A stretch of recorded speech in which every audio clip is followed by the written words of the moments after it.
Alrighty, we just got done watching the movie Ricky Stanicky. It is a 1 hour and 54-minute long movie from 2024, rated R. When three childhood friends pull a prank gone wrong, they invent an imaginary Ricky Stanicky to get them out of trouble. 20 years later, they still use the non-existent Ricky as an alibi for their immature behavior. When families get suspicious and demand to meet the fabled Mr. Stanicky, the guilty trio decide to hire a washed-up actor and celebrity impersonator to bring him to life. What'd you think of it, Lisa? I mean, I actually enjoyed it, other than them making a comedy skit out of roofing someone with a date rape drug. I mean, other than that, I liked the movie.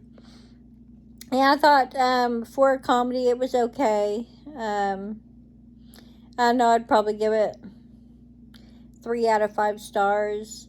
It's pretty standard for this type of comedy. It's very it feels to me like a bro film. No, yeah, totally. Like it's just the kind of movie that a standard bro would enjoy. No, I mean, I typically don't really think bro movies are like super great. I wouldn't watch it again. No. I will see if I can find it to link below. If I can't find the movie to link below, which I think I can, I'll put the trailer or something down below.